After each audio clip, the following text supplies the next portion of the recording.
Programme timeline से गॾु आहियां असद मुमताज़। नाज़रीन, आर्मी चीफ जनरल कमर बाजवा अॼु शोधाए पाकिस्तान जी तक़रीब खे ख़िताब कंदे चयो आहे त पूरी दुनिया में एतिरी तनक़ीद किथे बि नथी थिए जेतिरी पाकिस्तान जी आर्मी ते थिए थी।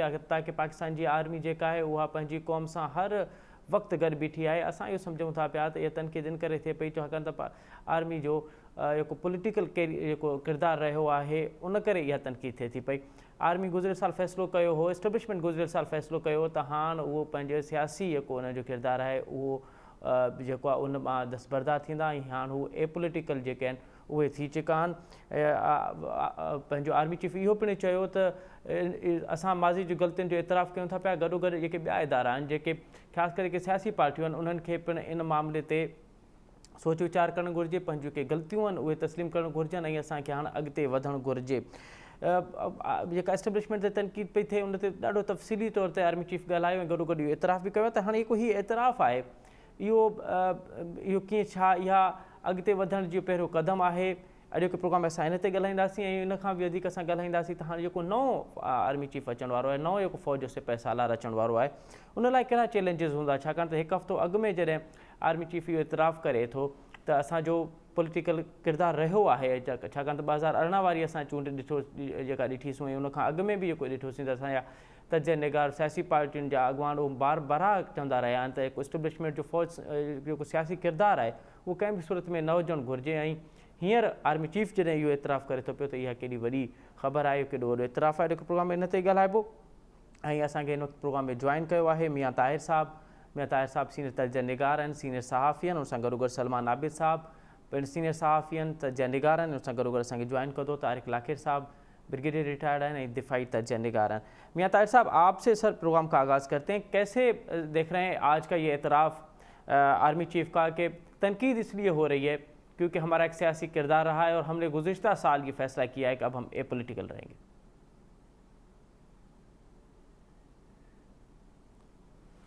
मियां साहब, मेरी आवाज़ आ रही है आप तक? अच्छा, असांजो जीअं राब्तो बहाल थींदो मियां ताहिर साहब सां त असां उनखां इहो ज़रूरु मालूम कंदासीं त हीअ कोई इतराफ़ आहे छा, इहो सम्झिजे त इहो। मियां साहब, मेरी आवाज़ आ रही है सर आप तक? मुझे सुन पा रहे हैं आप? जी मियां साहब, कैसे देख रहे हैं आज ये इतना बड़ा इतराफ़ किया है, बहुत बड़ा इतराफ़ है मेरे ख्याल में आर्मी चीफ का, कि तनकीद इसलिए हो रही है क्योंकि हमारा एक पॉलिटिकल किरदार रहा है और हमने गुज़िश्ता साल ये फैसला किया था कि अब इस्टेब्लिशमेंट मुकम्मल तौर पर एपॉलिटिकल रहेगी। कोई इतराफ़ नहीं किया जी, ये तो ऐसी एक जेनेरिक किस्म की स्टेटमेंट उन्होंने दे दी है जी और हीरो बनने की कोशिश की है। मेरा ख्याल है कि ये एक बड़ा काबिल इतराज़ उनका बयान है। खास तौर पे इससे पहले मैं बात करूंगा जिसमें उन्होंने जो मशरकी पाकिस्तान का जो सानहा है जी उसको सियासी करार दिया, उसको फौजी करार नहीं दिया। तो इस मौके पे उन्होंने कहा मैं इस मौके पे फायदा उठाते हुए ये बात कर रहा हूँ। तो उस मौके पे फायदा उठाते हुए किसी वक्त कभी शायद किसी सिविलियन का भी मौका आ जाए तो वो फिर महमूद रहमान कमीशन रिपोर्ट जारी करने में कामयाब हो जाए तो पता चल जाएगा कि सियासी था या वो फौजी था। अगर वो फौजी था सियासी था तो फिर फौज के बारे में महमूद रहमान कमीशन की जो सैकड़ों सफ़े हैं वो क्यों काले किए गए और आज तक उस रिपोर्ट को क्यों छुपाया गया, उसकी इतनी हिफाजत क्यों हो रही है। उसके कुछ हिस्से बरास्ता इंडिया हमारे पास पहुंचे थे और उनमें जो चीजें सामने आई हुई हैं वही कम नहीं है। तो ये कहना कि जी सियासी साने मशरकी पाकिस्तान एक सियासी नाकामी थी, मैं समझता हूँ कि ये नादरशाही फरमान के अलावा इसमें और कोई हकीकत नहीं है कि आप नादरशाही फरमान जारी कर दें कि मैं ये समझता हूँ लिहाजा ऐसे है और मैं उनको सलाम पेश करता हूँ, तो कौम ऐसा नहीं समझती। दूसरी बात ये रह गई कि जी हम सियासत में थे और इस चीज का एतराफ कर रहे हैं। तो भाई अगर आप सियासत में थे और सियासत में जो कुछ फिर आपके आने की वजह से जो मुल्क का नुकसान हुआ है और जो हमारे मुस्तकबिल हमारी अगली नस्लों का जो नुकसान हुआ है उसका एतराफ भी कर ले। जो इन्होंने किया है, जिस तरह से जिन इलेक्शन में जो धांधली की RTS बैठाया, बंदे तोड़ के इमरान खान को दिए, इमरान खान ने तो इस चीज का खुद इतराफ किया हुआ टीवी पे बैठ के। आप कैसे इस बात को इतना आसानी से कह के गुजर जाएंगे कि हमने किया तो अब आप भी उसका करेंगे? नहीं भाई, इस पे मानना पड़ेगा आपको, एक एक बात को मान के उसको उस पे माफी मांगे। इस अच्छा, कौम का मुस्तकबिल तबाह हुआ है। मियां साहब ये बताइए कि अब जिस तरह से ये इतराफ़ आ रहे हैं और इमरान खान भी मान रहे हैं, और अब तो एस्टेब्लिशमेंट के ज़ाहिर है आर्मी चीफ अपने फ़र्दी हैसियत से तो नहीं मान रहे होंगे ना, उन्होंने ये स्टेटमेंट दी है तो वो एक इदारे के बिहाफ पे दी है, तो अब पॉलिटिकल पार्टियों पे क्या सवाल उठता है, पॉलिटिकल पार्टियों की क्या ये पोजीशन? बिल्कुल अदारे की बिहाफ पे नहीं है, ये एक आउटगोइंग आर्मी चीफ है जिसकी तरफ से ये है। हर आर्मी चीफ का अपनी उसने एक पॉलिसी बनाई होती है, अपनी डॉक्ट्रिन लेके आते हैं। अगला आर्मी चीफ आएगा, वो अपनी डॉक्ट्रिन के साथ आएगा, वो इस बर्डन को शेयर नहीं करेगा, वो अपने अंदाज में चलेगा। अब वो कैसे चलेगा, क्या कोई गारंटी है? अदारे की बिना पे है तो फिर अदारे की बिना पे तो एक फिर स्टेटमेंट जारी की जाए, उसमें माफी मांगी जाए, हम मान जाएंगे कि अदारे की बिना पे है। यहाँ तक रहेगा आपका दूसरा सवाल कि इसमें सियासतदानों को क्या करना चाहिए। सियासतदानों को, इमरान खान को बार बार, मैं सियासतदानों से मुराद इमरान खान इस वक्त इसलिए कह रहा हूँ कि एक ही बंदा है जो एस्टेब्लिशमेंट को आवाजें दे रहा है बाहर बैठ के कि आइए मेरी मदद कीजिए, आइए इन लोगों को उठा के बाहर फेंकिए, आइए आप ही सब कुछ कर सकते हैं, आप ही मसीहा हैं। तो मैं कहता हूं कि इमरान खान को होश के नाखन लेने चाहिए, और अगर वो होश के नाखन नहीं लेते तो फिर उनके पीछे लगे हुए लोगों को होश के नाखन ले लेने चाहिए कि एक बंदा मुसलसल आर्मी को सियासत में खींच कर घसीट कर लाने की कोशिश कर रहा है, और वो ये चाह रहा है कि उसकी मदद को आके वो सब कुछ कर दिया जाए जो पहले किया गया था। तो सियासत को ये तो इमरान खान का रवैया है, इसमें किस तरह से इन्होंने अपने रवैयों को बेहतर करना है सियासतदानों, और किस तरह से इनकी भलाई होनी है।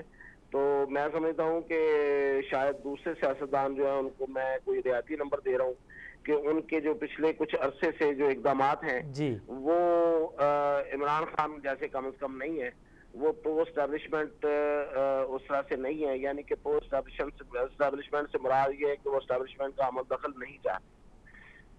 तो आपको लगता है कि सर जो दीगर पार्टियों से आपकी मुराद पीपल्स पार्टी और नून लीग है, तो नून लीग अब नहीं चाहती कि एस्टेब्लिशमेंट का सियासत में किरदार हो, जमहूरियत की जो रवां दावा है वो डीरेल ना हो, और एस्टेब्लिशमेंट का किरदार अब पॉलिटिक्स में नहीं होना चाहिए? जी बिल्कुल बिल्कुल, अगर आप आसिफ जरदारी का पूरा दौर देखें तो उसमें जो भी कशमकश रही वो इसी एक पॉइंट पे थी कि आप अपना काम करें, हमें अपना काम करने दें, अगर आप करेंगे तो फिर हम ये करेंगे। तो आसिफ अली जरदारी ने तो मतलब बहुत सी ऐसी बातें हैं जो अभी शायद नहीं बताई जा सकती कि जिस तरीके से उन्होंने धमकी भी लगा दी थी। और मियां नवाज शरीफ के जो लड़ाई होती है वो किस बात पे होती है? किसी जाती मामले पे तो नहीं होती है उनकी लड़ाई। जो 3 दफा लड़ाई हुई है आर्मी चीफ और उस वक्त की फौजी क्यादत के साथ, तो इसी बात पे हुई कि भाई वो मुदाखलत से बाज नहीं आते और अपने दाराकार से निकल के आगे आते हैं, और सिविलियन के जो मामलात हैं उसको ग्रैब करने की कोशिश करते हैं और मजीद जगह लेने की कोशिश करते हैं, तो उस पर लड़ाई होती है। तो मैं समझता हूँ ये तो वो लोग हैं जो आर्मी से बाकायदा इक़्तिदार में रह के टक्कर लेते हैं। वो इमरान खान थोड़ा है कि इमरान खान जो है इक़्तिदार में उसकी मदद की जाए, मदद हुई है, उसको वो दुनिया का सबसे बेहतरीन जर्नैल कह रहा था, आज उनके साथ नहीं है तो उसको बुरा भला कह रहे हैं और सबसे बदतरीन बंदा कह रहे हैं। तो मियां साहब आप ये कह रहे हैं कि अब जो ये जो नया सेटअप आया, ये नई हुकूमत आई थी, ये इन पॉलिटिकल पार्टियों ने खुद बनाई है, किसी किस्म का कोई मुदाखलत, किसी किस्म की कोई और सपोर्ट नहीं थी एस्टेब्लिशमेंट की जानिब से? मैं तो ये नहीं समझता। उसकी वजह ये है कि देखें जो पिछली गवर्नमेंट थी वो फौज ने बनाई थी, और बाद में उन्होंने ही वो बना हुआ घरौंदा जो है वो उसको गिरा दिया, और यानी कि जिन लोगों को जो इत्तेहादी जिनका नाम रखा हुआ था, जिनको कह के इमरान खान के साथ लगाया हुआ था और उसकी गवर्नमेंट बनाई हुई थी, उन इत्तेहादियों को बाद में कहा कि भाई आप अब अपना रास्ता देख ले। तो मतलब ये इन अ वे ये भी एक हेल्प ही थी, लेकिन ये इमरान खान जैसी हेल्प जरूर नहीं, बिल्कुल नहीं थी कि जिसमें ये था कि बंदे पूरे और आमिर लियाकत जिस तरह आगे कहते थे भेजा उन्होंने, जो बुलाया उन्होंने, जो बुलाते हैं तो उनके कहने पे हम आए हैं वोट देने के लिए, तो ऐसा नहीं हुआ। लेकिन ये है कि ये जरूर हुआ कि उन्होंने इशारा ये दे दिया कि अब हम इमरान खान के पीछे नहीं है। तो ये इसको आप ये कह लें कि उनकी हेल्प की है, या उसे कह लें कि वो न्यूट्रल होने का उन्होंने इशारा दिया। जो आप उसको मानिए पहनाना चाहें पहनाए जा सकते हैं, लेकिन इस गवर्नमेंट को ये जितनी भी इनकी थोड़ी बहुत हेल्प हुई है इसको आखिरी समझना चाहिए और आखिरी ही रखना चाहिए। आगे अपने बलबूते पे आना चाहिए। अगले इलेक्शन जो है वो प्योर सिविलियन इलेक्शन हो, और उसके बाद जो भी हुकूमत बने वो सिविलियन लोग बनाएं तो ये बहुत बड़ा आगाज होगा, मैं समझता हूँ। तो मियां साहब, अब आपने तो बड़ा तफसीली तौर पे एस्टेब्लिशमेंट का और जो हमारी पॉलिटिकल पार्टियां उन पे तजिया किया, लेकिन सवाल ये है ना कि हमने माजी से क्या सीखा है। इमरान खान को तो आप एक साइड पे रख लें, बाकी पॉलिटिकल पार्टियों ने माजी से क्या सीखा है? नहीं जी, माजी से बहुत कुछ सीखा है। देखिए, माजी दोनों पार्टियों के माजी में नुकसानात हुए हैं एस्टेब्लिशमेंट के साथ झगड़ों में। सबसे बड़ा नुकसान पीपल्स पार्टी का हुआ है। उनकी क़यादत को शहादत देना पड़ी है, उन्हें खून देना पड़ा है, उन्हें खून दे के ये साबित करना पड़ा है कि हम सिविलियन हकूक की खातिर खड़े हैं। और एक नहीं, उन्होंने तीन खून, अपने तीन कुर्बानियां दी हैं। तो मैं समझता हूँ कि उन्होंने सबक और किस तरह हासिल होता है कि एक पार्टी जो है वो अपने क़यादत की कुर्बानी दे और खून बहा दे सिर्फ इसलिए कि वो आवाम के हकूक की खातिर लड़ रहे हैं। और दूसरी पार्टी जो उन्होंने, ठीक है, वो खून देने की तरफ तो नहीं आते, लेकिन वो ये है कि अपना इक़्तिदार जरूर खो देते हैं कम से कम इस खातिर, और उतना झुकते नहीं है और कंप्रोमाइज नहीं करते जितना उनको झुकाने की कोशिश की जाती है। तो सबक सीखा है। सबक नहीं सीखा तो इमरान खान ने नहीं सीखा, क्योंकि वो जर्नैलों को गालियां भी निकालता है और उनको साथ मिलाने की भी कोशिश करता है। और मैं ये आपको बता दूं कि अभी ये जो कुछ देर पहले एक टीवी चैनल पे इंटरव्यू दे रहे थे, तो सदर अलवी मेरे साथ राब्ते में है और जी मशवरा पूछ के मशवरा करेंगे। तो मैं बता रहा हूँ आपको कि वो बिल्कुल उसी पे दस्तखत करेंगे जो समरी जाएगी, और उसको फिर अपना क्रेडिट बना के तो उस पर नंबर बनाएंगे, तो देखेंगे जनरल साहब हमने लगाए। अच्छा, तो मियां साहब, आप क्या समझते हैं कि क्या ये जो पहले कहा जाता था कि अब किंग्स पार्टी वाली फैक्ट्री जो है, क्या एस्टेब्लिशमेंट ने वो बंद कर दी है? आपको नहीं लगता कि मुस्तकबिल में कोई पीटीआई जैसी या दीगर जो माजी में पार्टी रही हैं उनको अब बनाने वाला काम ख़त्म हो चुका है? नहीं जी, मैं तो नहीं कहता कि खत्म हो चुका है। खत्म होने वाली बात तो है ही नहीं। अच्छा, उसकी वजह ये है कि एस्टेब्लिशमेंट के जितने स्टेक्स हैं इस मुल्क के अंदर, ठीक है, वो रह ही नहीं सकते इसके बगैर, क्योंकि वो उसकी हिफाजत उसके बगैर हो ही नहीं सकती उन स्टेक्स की। ओके। तो जब तक उनके स्टेक्स कम से कम नहीं किए जाएंगे, वो इस पे कायम और दायम रहेंगे। ठीक, किसी और अंदाज में, कहीं छुपे छुपाए किसी बेस में, और कहीं वो सामने आ गए, और मतलब साल 2 साल खामोशी से भी गुजर सकते हैं, लेकिन फिर वापस आ जाएंगे। तो ये तो एक हकीकत है। उसकी वजह ये है कि हमें सामने नजर आ रहा है कि जिसकी हिफाजत के लिए, उनके अपने स्टेट्स की हिफाजत के लिए उनको आगे आना ही पड़ता है। ओके, सलमान आबिद साहब, आप मुझे सुन पा रहे हैं? मेरी आवाज़ आ रही है सर आप तक? जी सर, आ रही अच्छा, सलमान साहब, कैसे देख रहे हैं आज आर्मी चीफ का ये एतराफ़ कि माजी में गलतियाँ हुई हैं और हमारा पॉलिटिकल किरदार भी रहा है, लेकिन फरवरी 2021 से हमने ये फैसला किया था कि अब हम पॉलिटिकल हैं और अब मुस्तकबिल में भी यही रहेगा। क्या आपको लगता है कि इस वक्त फ़ौज मुकम्मल न्यूट्रल हो चुकी है और उसका सियासत में कोई किरदार नहीं रहा? देखिए, एक बात तो जहन में रखिएगा कि ये मौजूदा आर्मी चीफ का अलविदाई खिताब था जी, इख्तितामी खिताब जिसे कहते हैं। जी, अब हमेशा से हमारे यहाँ जो आर्मी चीफ होते हैं या जाते हैं या आते हैं, जी, वो तो यही कहते हैं कि हमारा सियासत में कोई रोल नहीं है, और अगर माजी में रहा भी है तो हम आइंदा ये रोल प्ले नहीं करेंगे।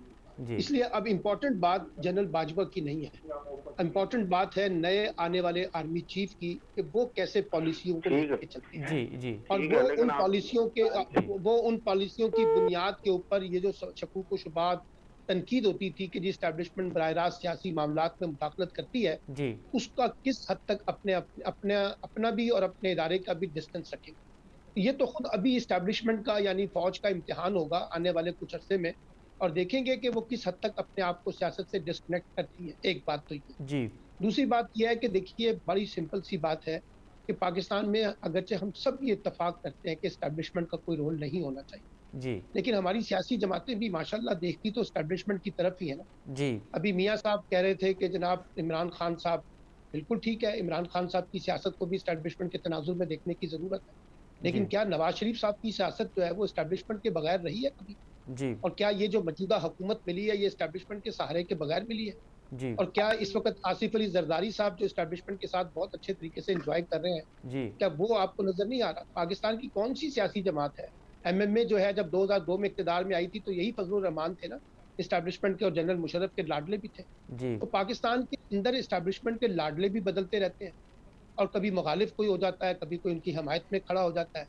आज इमरान खान मुखालफत कर रहे हैं मुस्लिम लीग नून और बाकी जमातें इत्तेहादी जो है वो उनकी तारीफ कर रही हैं। जी और कल जो है जिस वक्त इमरान खान इक़्तिदार में थे तो इमरान खान तारीफ कर रहे थे, जी और यही सारी इत्तेहादी जमातें फजलुर रहमान की शक्ल में, नवाज शरीफ साहब की शक्ल में, मरियम की शक्ल में, बिलावल की शक्ल में तनकीद कर रही थी इदारों की। जी ये तो खेल आंख मचोली का चलता रहता है। जी अब ये डिपेंड करेगा, मैंने कहा है कि मुस्तकबिल की सियासत में कि किस हद तक आर्मी जो है या फौज जो है वो अपने आप को डिसएंगेज करती है जी सियासी मामलात के साथ, एक बात। ठीक और दूसरी बात ये है कि देखिए ना, अब इस मसले का हल क्या है? जी अगर आपने फौज के रोल को मिनिमाइज करना है जी और उसकी मुदाखलत को खत्म करना है, जी तो इसका मतलब है कि जो भी इंतखाब होंगे जी और जब भी इंतखाब होगा, जी वो इंतहाई शफाफियत की बुनियाद पे होना चाहिए। बिल्कुल उसमें सही सियासी इंजीनियरिंग नहीं होनी चाहिए, उसमें सियासी मुहिम जोई, सियासी एडवेंचर नहीं होने चाहिए।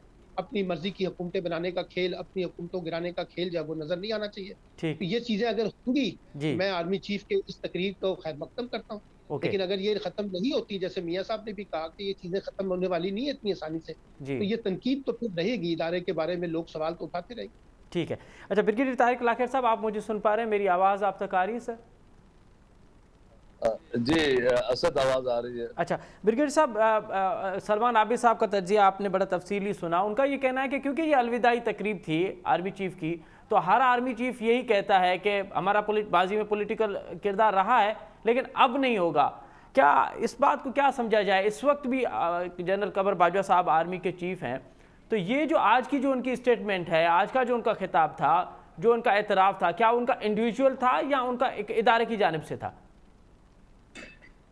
देखें असद, अभी मैं सुन रहा था सलमान आबिद साहब की और ताहिर की भी बातचीत। जी मियाँ ताहिर साहब की, जी उनका अंदेशा बिल्कुल ठीक होगा अपनी जगह पे कि ये उनके अलविदाई बातचीत थी वगैरह वगैरह। जी लेकिन ये आज बात तो आज कर रहे हैं वो 23 तारीख को, जी लेकिन ये फैसला आज से तकरीबन ये 2 साल पहले जी हो चुका था, और उस वक्त भी बल्कि 3 साल पहले हो चुका था। और अगर सलमान साहब या बाकी लोग जी अगर वो रिकॉल करें तो एक इशू आया था बाजवा डॉक्ट्रिन का। जी उसको मीडिया ने बाजवा डॉक्ट्रिन के तौर पे कहा, लेकिन बाजवा साहब ने उस वक्त बात की थी कि आर्मी, और मैं क्योंकि ज़ाती तौर पे एक आपको बताऊं कि बाजवा साहब का साथ हम रहे भी हैं, वो मेरे बॉस भी रहे हैं और वगैरह, जो हमारा आर्मी में जिस तरह एक जी इंटरेक्शन रहा है, जी तो ज़ाती तौर पे मैं जानता हूं कि वो आर्मी इंटरफेरेंस के सिविल मैटर्स के अंदर और ख़ास तौर पे पॉलिटिकल मैटर्स के अंदर वो बहुत मुखालिफ रहे हैं। और अच्छा जब इमरान खान साहब आ रहे थे और बाजवा साहब टेक ओवर कर रहे थे, तो उस वक्त क्योंकि वो ऑलरेडी इमरान साहब की हाइप हुई थी और वो आ गए थे, तो मुझे ये अंदाज़ा है और मुझे ज़ाती तौर पे ये अंदाज़ा है कि उस वक्त भी बाजवा साहब ने कहा था कि ये इमरान खान या ये जो पीटीआई को प्री मेच्योरली जो ये पैम्पर करके लाया गया है, जी ये एक अच्छा प्रोसेस है, लेकिन मुल्क की सियासत के लिए अच्छा प्रोसेस नहीं है, क्योंकि मेच्योर पार्टियां आनी चाहिए और वो करें। तो खैर उन्होंने कहा था कि ये आ गए हैं तो इनको संभालें और इनको सपोर्ट करके चलाएं। और एक ऐसा मौका आया जी जिस पे उन्होंने इमरान खान साहब को भी बताया कि अब आर्मी की टॉप ब्रास ने, हायर कमांड ने ये फैसला किया है कि जी हम बहुत नेक नियति के साथ सारे काम करते हैं, और लेकिन जो हमारे जो छोटा सा एलिमेंट है वो सियासत में इन्वॉल्व होने की वजह से हम पूरी आर्मी की इज्जत और एहतराम और नामूस पे जी उंगलियां उठती, तो हमें रुकना चाहिए, ब्रेक मारनी चाहिए जी और ये कसम उठानी चाहिए। बल्कि कसम तो क्या, मतलब वो एक फैसला जी करना चाहिए। जी वो जो और ये जी और जी ये फैसला हुआ, और ये फैसला फिर इमरान खान साहब को भी बताया गया कि हम ये फैसला कर चुके हैं, और इसलिए आपको और बाकी पॉलिटिकल पार्टीज को अब अपना घर खुद संभालना होगा और आपस में लेकिन इसको एडजस्ट। ब्रिगेडियर साहब कतई कलामी माफ़, लेकिन इमरान खान तो ये बारहा कहता रहा है कि मेरे पास तो मेंबर भी नहीं थे कौमी असम्बली में हुकूमत बनाने के लिए, वो भी मुझे इस्टेब्लिशमेंट ने, मतलब उस वक्त की इस्टेब्लिशमेंट और जो एजेंसीज़ हैं उन्होंने किरदार अदा किया। और फिर जब असम्बली में बजट पास कराने के लिए भी मेंबर नहीं होता हुआ करते थे, तो फिर ये उनको जमा करते थे। और फिर ना सिर्फ इमरान खान बल्कि पीटीआई के दीगर एमएनएस भी ये इतराफ़ कर चुके हैं कि हमें कॉल आती रही हैं, हमें जो है वो बताया जाता था कि आपने क्या करना है। तो किरदार तो रहा है उसके बाद भी। नहीं, मैं ये नहीं कह रहा हूँ, मैं ये कह रहा हूँ कि बाजवा साहब या उनकी जो टॉप ब्रास है, जी जिनके साथ वो इमरान खान साहब को ये उन्होंने बावर करवाया कि जी आप आ गए हैं, आपको लाया गया है, या जिस तरह भी आप जी पहुंचे हैं यहाँ पे, जी तो बराए मेहरबानी इसके इस फैसले के बाद अपने आप को संभालें और अब आप अपने गवर्नमेंट को भी और पीटीआई में भी अपने आप को होल्ड करें और स्टेबलाइज करें गवर्नमेंट को। और ख़ास तौर पे इस तरह की ब्रीफिंग में जी उनको कुछ जगहों के ऊपर ये भी बताया गया कि आपकी वल्नरेबिलिटीज़ या आपके जो जो कमज़ोर हिस्से हैं जी वो कौन से हैं, कमज़ोर आपके कमज़ोरियाँ कौन सी हैं, उनको ख्याल रखें। और इमरान खान साहब ने माना भी और ठीक है वादा भी किया मैं देखूंगा। ओके लेकिन इमरान खान साहब की जो अपनी ज़ाती आदत है कि वो अपने एमएनएज और अपने लोगों को साथ लेके चले, मेरे ख्याल में जी उनकी काबिलियत कम है। ठीक है उनमें ज़ाती ज़ाती जो एक लीडरशिप ट्रेट है वो तो ज़रूर होगा, ओके लेकिन जो इंक्लूसिव गवर्नेंस का जो एलिमेंट है वो बहुत कम है। ठीक तो सवाए कुछ लोगों के जी जो बहुत सारे जो दोस्त अहबाब थे वो ओ- जो छोड़ के चले, खैर एनी हो, ओके लेकिन वो उस घर को संभाल नहीं सके और ठीक वो है ठीक जिसकी वजह से वो उनको उनको उनको जाना पड़ा। ब्रिगेड साहब मैं दोबारा आपके पास आता हूँ। सलमान आबिद साहब, आपने पहले तो ये कहा कि हर आर्मी चीफ जो है जाते वक्त ये कहता है, हमने ये भी देखा था कि जब मुशर्रफ के बाद जनरल कियानी साहब आए थे तो उन्होंने भी ये कहा था कि हमारा पॉलिटिकल जो है वो किरदार नहीं होगा, सियासी किरदार हमारा नहीं होगा। लेकिन उसके बाद हमने देखा कि किस तरह से पीटीआई बनी और फिर वहाँ से जो मामला शुरू हुए। तो आज की जो स्टेटमेंट है वो आप क्या समझते हैं कि ये प्रैक्टिकल है या ये भी फिर स्ट्रेटजिकल मूव है? देखिए, बात मैंने यही कहा है कि ना कि जो फ्यूचर के एक्शन है जी वो डिटरमिन करेंगे कि ये जो आर्मी चीफ की गुफ्तगू है जी ये एक इंस्टीट्यूशनल पॉलिसी को रिफ्लेक्ट कर रही है या उनकी इंडिविजुअल पॉलिसी को रिफ्लेक्ट कर रही है। एक बात ये तो फ्यूचर के डायरेक्शन बताएंगी, उनके एक्शन बताएंगे कि किस हद तक जनरल बाजवा दुरुस्त कह रहे हैं। और ये अगर हो जाए तो मैं जनरल बाजवा साहब की और फौज के इस मौक़िफ़ की तायद करता हूँ कि फौज का कोई रोल नहीं होना चाहिए इस तरह के मामलात के अंदर जहाँ ये तासुर मिले कि फौज जो है वो सियासी मामलात में बराह रास्त मुदाखलत कर रही है। अभी ब्रिगेडियर साहब ने एक बात की तो मैं बड़ी आजिज़ी से और बड़े अदब से ये बात करना चाहता हूँ जी कि ये आर्मी चीफ का इख्तियार नहीं है कि कौन किसको चीफ मिनिस्टर बनाता है। ये प्राइम मिनिस्टर का ही सवाबदीद है ना, वही बताया करेगा कि पंजाब में कौन चीफ मिनिस्टर होगा बिल्कुल सही। और खैबर पख्तूनख्वा में कौन चीफ मिनिस्टर होगा। और इसका इतराफ़ तो जनरल बाजवा साहब ने कहीं कहा भी है कि वो अलीम खान साहब के बारे में। तो मेरा ख्याल है कि बहुत से मामलात में कुछ चीज़ें गलत हुई हैं और उसका आज आर्मी चीफ ने बड़े जुर्रत के साथ इतराफ़ किया है कि हुई हैं और आइंदा नहीं होंगी। तो ये बहुत अच्छी बात है कि नहीं होनी चाहिए, एक बात तो ये है। और जी दूसरी बात है कि हमारी सियासी जमातों को भी सीखना चाहिए कि वो जब इक़्तिदार में होती हैं तो एस्टैब्लिशमेंट की हिमायत में पेश होती हैं और जब वो अपोजिशन में होती हैं तो एस्टैब्लिशमेंट पे तनकीद करके उनकी हमदर्दी हासिल करने की कोशिश करती हैं। जी अब आप देख लीजिए ये दोनों बड़ी जो जमातें इस वक्त तहरीक-ए-इंसाफ और जो इस वक्त पीडीएम है या अपोजिशन हुकूमत है, इनका भी हमने इनके दौर के अपने मंजर देख लिए हैं। इमरान खान साहब जब हुकूमत में थे तो क्या इनका मौक़िफ़ होता था, जब अपोजिशन में आए तो क्या मौक़िफ़ है। यही हुकूमत जब अपोजिशन में थी तो इनका एस्टैब्लिशमेंट के बारे में क्या मौक़िफ़ था, जी जी वो हमने सुना हुआ है। जी अच्छा इसलिए मैं ये कह रहा हूँ जी मैं इसलिए कह रहा हूँ जी कि जी सर बुनियादी बात ये है कि हमारी सियासी जमातों को भी सीखना चाहिए कि वो बिला वजह फौज को या एस्टैब्लिशमेंट को अपने मामलात में बिल्कुल उलझाने की बजाय खुद सियासी तौर पर अपने फैसले करें ना, बिल्कुल खुद सही सियासी मामलात और सियासी मफाहमत करें ताकि बातचीत का अमल आगे बढ़ सके।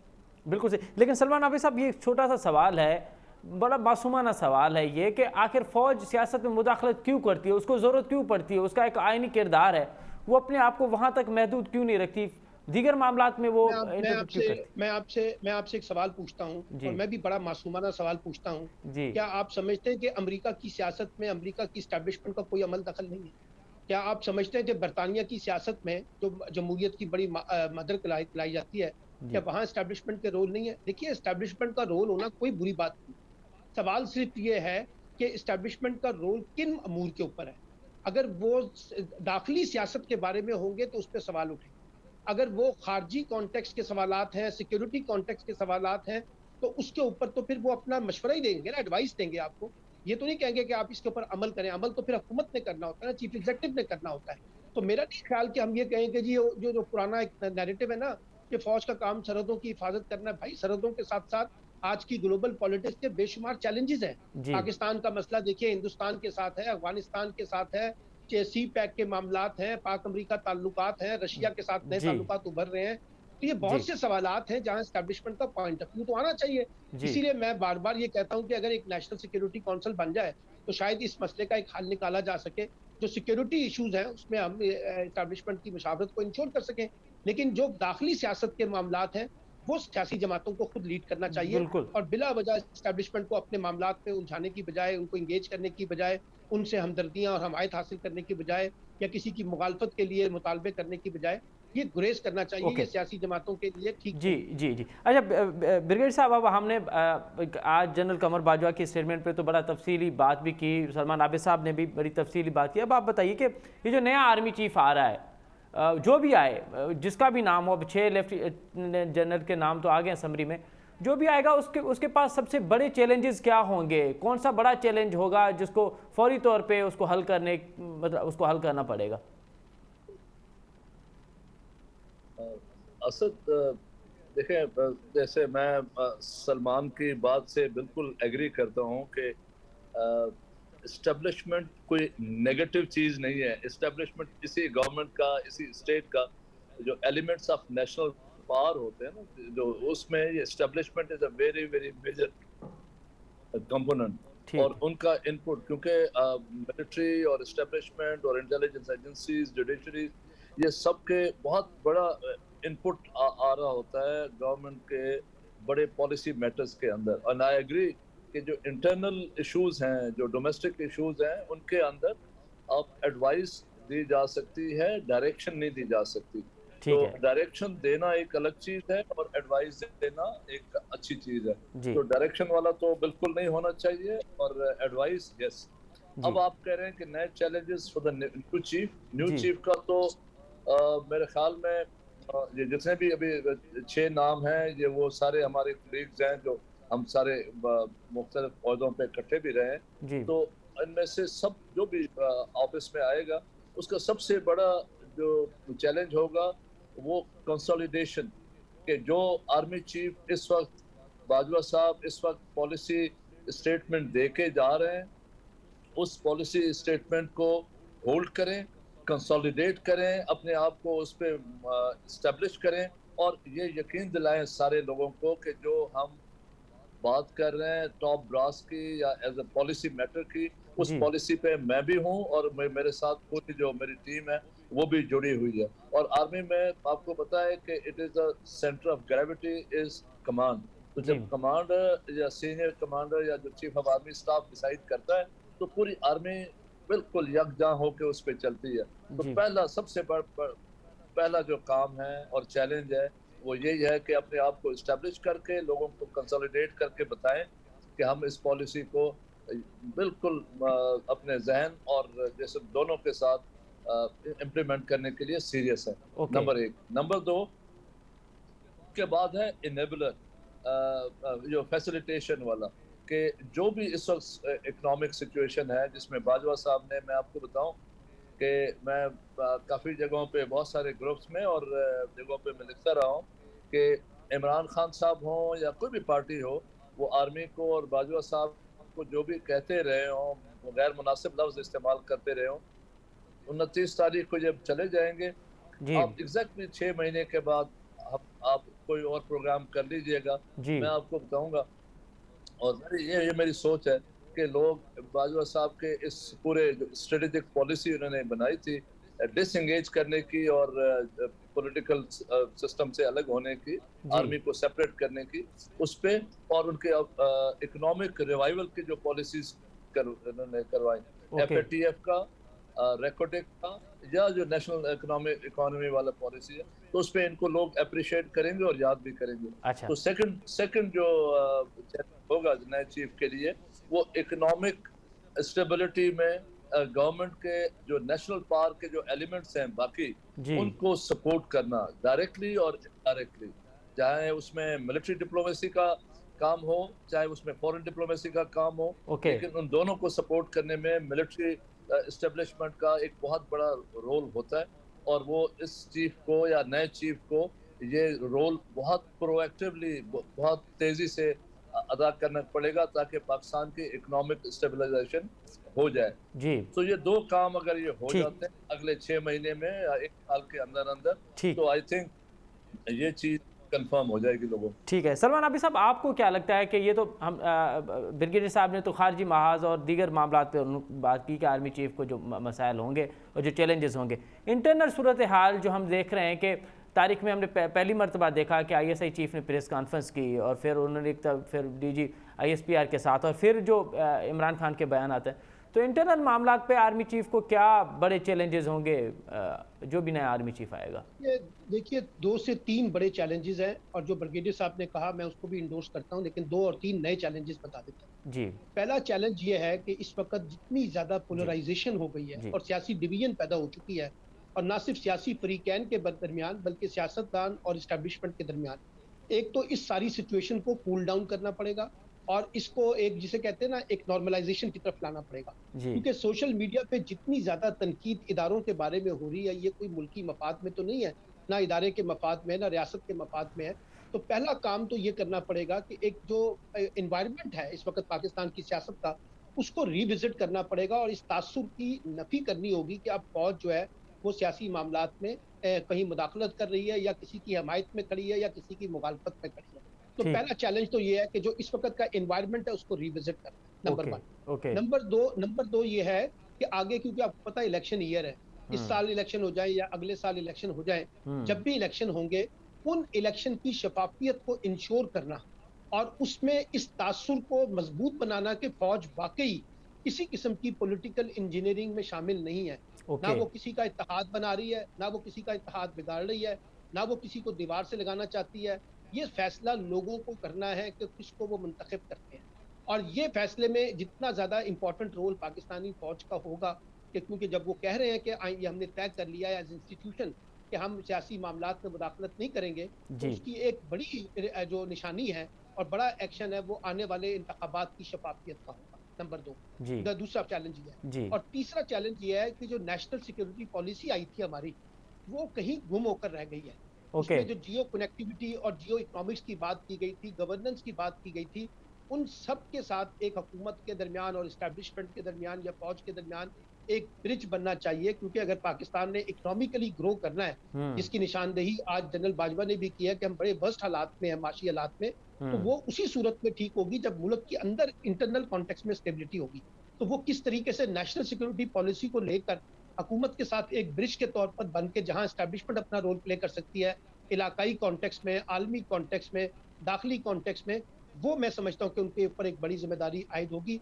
और मैं ये समझता हूँ जो सबसे बड़ा इंपॉर्टेंट पॉइंट है, आर्मी चीफ कोई भी लग जाए, वो जो भी लगेगा, वो उसके बाद ये तनकीद का दरवाजा जो है ना बंद हो जाना चाहिए। तो हमने इतनी ज्यादा बैशिंग कर दी है ना आर्मी चीफ की तकरीरी पर, ये भी मुल्क के मफाद में नहीं है। अब जो भी आर्मी चीफ लगता है, ये प्राइम मिनिस्टर का स्वाबीदी इख्तियार है, जो भी वो इख्तियार इस्तेमाल करते हैं, इमरान खान समेत सबको फिर उस फैसले को मानकर आगे की तरफ बढ़ना चाहिए, वे फॉरवर्ड तलाश करना चाहिए। पाकिस्तान किसी किस्म की महाजराई और टकराव का मुतमइल नहीं हो सकता। बहुत शुक्रिया सलमान आबिद साहब, ब्रिगेडियर तारिक लाखेर साहब, मियाँ ताहिर साहब, आप तीनों मौजूद शख्सियत का बहुत शुक्रिया। नाज़रीन, अॼु जी आर्मी चीफ जी इन स्टेटमेंट ते तजियो ॿुधो असांजे सीनियर तजिया निगारनि जो। उन्हनि चवणु आहे त हीअ स्टेटमेंट ॾाढी सुठी आहे। हाणे उमेद था करियूं त आर्मी इस्टेब्लिशमेंट जेको एपॉलिटिकल वारो किरदारु आहे उहो बरक़रार रहंदो ऐं सियासी पार्टियुनि खे पिणु इन तमामु तर मामले खे सिखणो पवंदो ऐं सम्झणो पवंदो त जीअं माज़ी में जेके ग़लतियूं थियूं आहिनि उहे ॿीहर ग़लतियूं न थियनि। जेको बि नओं आर्मी चीफ हूंदो उन लाइ चैलेंजिस हूंदा ऐं उन लाइ चैलेंजिस कहिड़ा हूंदा इहो तव्हां ॿुधो ऐं उनजो हल उनखे छा कढणो आहे इहो त आर्मी चीफ ई ॿुधाईंदो। हिते प्रोग्राम जो वक़्तु पंहिंजी पुॼाणी थी थो पहुचे। असद मुमताज़ रिड खे ॾींदा इजाज़त, सदाईं गॾु।